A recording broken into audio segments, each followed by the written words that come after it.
Hey guys, this is Leaf, and this video is for friends of mine who've been asking about how the Vipassana retreat that I took in January went. It was a 10-day silent retreat where you're learning the meditation technique called Vipassana, or Vipassana. And why did I do it? Well, I had a number of friends who have done it and who highly recommended it for me, particularly as someone who has a hard time letting go of my stimulation addictions for information and social interaction and just the monkey mind that I tend to have in my mind. So I went down trying to let go of expectations to be fixed and have some big breakthrough, as people recommended that, and pretty much had let go and just trusting, that whatever was going to happen was going to happen. But I think back in my mind somewhere was a bit of a hope for some kind of big breakthrough, that I would come back and be very grounded and present and have much less of a monkey mind. Well, that didn't totally happen. So what did happen? Well, you get down there, and one funny thing, sort of funny. As I was pulling into the parking lot, this is in Onalaska, Washington, the Northwest Vipassana Center, I literally almost got killed within a few seconds of pulling into the parking lot by a car that passed me, didn't want to wait for me to turn. Kind of crazy little interesting way to start. So you get there, you've got a little bit of time to talk to people. Everyone's looking like, are we supposed to talk yet? In the parking lot. And eventually you go down and check in, and you're separated, men in one living quarters and eating quarters, and women in another. And after kind of an introductory session that evening, it starts, boom. And you're making a commitment to noble silence, which means no talking and no kind of sign language, no eye contact, which, when I found that out, was really hard for me. No reading, no writing. And basically you're trying to get rid of anything, including other practices that you might have, prayer or meditation practices, because they really want you to give this technique a fair trial to sort of, this is what you're doing. So first few days were rough. I found, particularly not being able to connect with people and being just sort of left to myself and my thoughts, and trying to not have those thoughts. Oh yeah, because that's part of the noble silence, is, you're supposedly trying to have silence within as well. And you are meditating at different periods of the day for 10 hours a day. So sometimes for an hour, sometimes for an hour and a half, sometimes for 2. The general schedule would, you wake up at 4 in the morning and have an hour, I'm trying to remember now, I think it's an hour and a half or so by yourself. And, bell goes off 4, start meditation I think at 4:30. And then you could go to the main meditation hall, but there was, it was much looser during that time, no real structure except for, a starting bell and all that. And then breakfast at 6:30, good hearty breakfast. Everyone's kind of, all the guys are just not looking at each other, and all my stories of, I don't like that guy, or this guy doesn't like me, or all this funny stuff that you come up and start projecting on these neutral faces, if you're looking up at people. And the reality is, everyone's just kind of in their own space, in their own world. So yeah, those first few days physically was kind of challenging, because I didn't realize how easy it was just to ask for support. There's pillows, there's, some people can even sit back in chairs if you need it or whatever. But what you learn is that the pain comes and the pain goes. And that a lot of it's just the stories that I have about what I can do and can't do, and my back and all that kind of stuff. So it was also obviously just challenging to see what's the crap that just keeps looping in my head in the in-between spaces. Um, and those first few days, you're focusing on a technique called Anapana, which is really just breathing, just becoming aware of the breath in your nose, and then it kind of moves to an awareness around this triangle below your nose and sensing it. And then the actual Vipassana practice more so is sensing your sense awareness in your body from the top of your head down to your feet, and then you kind of cycle back up, and it kind of progresses over the days. And I won't go too much into detail on that, but I'll say that what did I get out of this time? I got a huge dose of reality of how addicted I am to information and social interaction and validation from other people. Do you see me? Do you see me? Hi, do I see you? But a release. I actually got a real release from that after a few days, and I feel that's still with me now.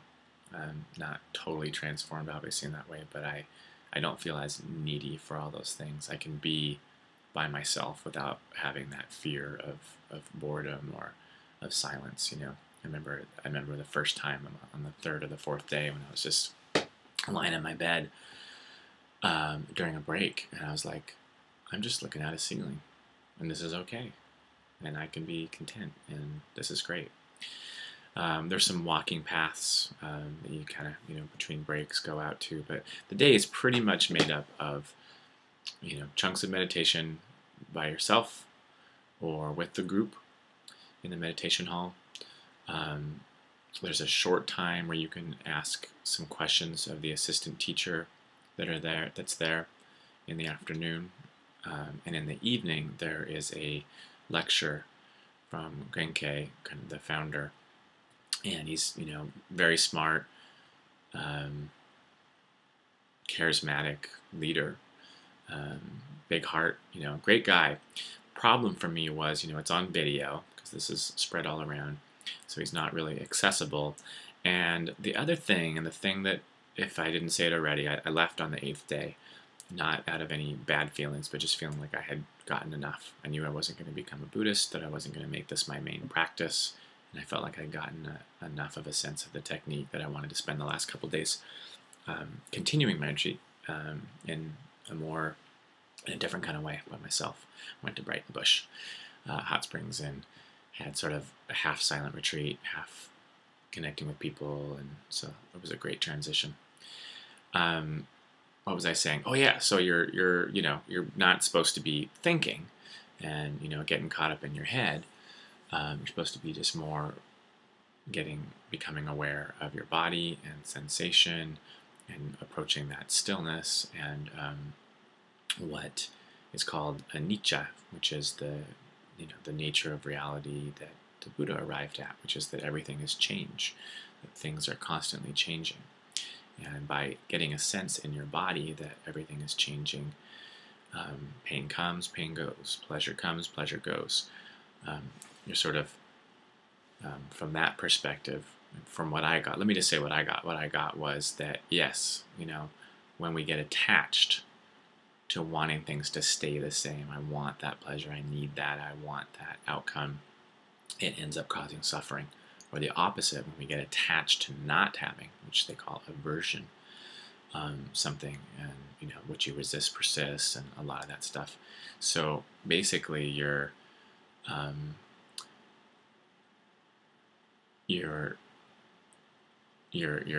I'll speak for myself, having a really direct experience of watching, noticing that core essence of life, change, of constant change happening in your body, and releasing yourself and noticing the part of yourself that's not attached, and connecting to that more. And I won't go into this long, but one of the other pieces from the Buddhist perspective is that, and actually I agree with this first part, that this body, what's happening here whatever is in operation, whatever laws are happening in the entire universe must be also happening here. So this is sort of your playground. This is your place to see what is reality about. Well, if you start noticing your actual senses and not just your stories and interpretations and beliefs and opinions and all that kind of crap, but noticing what's happening in my body, you can learn a lot. But they also believe, and I don't know what I think about this, it gets into the sort of the karmic effects that, those attachments, the ruts that we have, are in our memory body. And this practice of meditation is sort of undoing that. And that is something that you have to do a lot of this meditation. And so while on one hand, the videos the teaching was mostly about the technique, there was a fair amount of philosophy and religion, and it triggered some of my past Christian fear stuff, like there's a right way and there's a hell. And in this sense, there's like, the hell is like, you will continue to be stuck in a karmic cycle. You will continue to suffer and not really be released until you meditate enough, until you really fully take this practice on.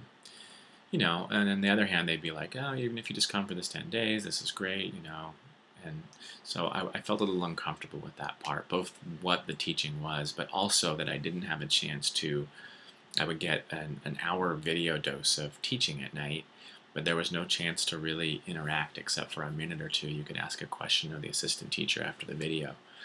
So there was some kind of weird thing there that didn't sit well with me. That was my initial reason for considering leaving early. And then I got over that. I had some good conversations with the teacher. Grisha was his name, really cool guy. He lives out on Salmon Island with his partner who was co-teaching there.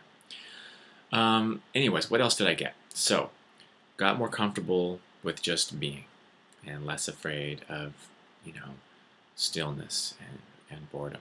Had some really deep experiences of peace and acceptance of myself and kind of some blissful meditative experiences of my body on an energetic level. Got past a lot of those fears. That's too bad because I know there's a lot more that I got that I'm not accessing right now, but that's the essence, though, was really learning this technique, seeing that I could go beyond the typical addiction to information and stimulation and interaction that I have. I've got a business called Spark Interaction. Obviously I've made this a big part of my life about getting people interacting and engaging and embodied and playing. And so I don't know if it would be my practice. It was definitely will continue to be a part of my practice, and I've actually meditated every day since then. Obviously exception here and there for at least 15 minutes, and find it really valuable for grounding and letting go and self-acceptance and accepting reality. And would I recommend the retreat? Yeah. If you are going knowing some of the things that maybe I didn't know, great chance to be in stillness and silence and learn a powerful technique for liberating yourself in a lot of ways. I think you could also probably create a similar retreat for yourself, or find something that, I don't know, depends on what you really need. It's free. It's by donation. You pay for your meals. Great setting. So feel free to leave comments or ask me any questions for anyone who's bothered to listen to this video so far. And hope you have a great day, and that you find some other way to meditate if Vipassana does not work for you. I think there are many ways to do it, and it is a very good, powerful thing.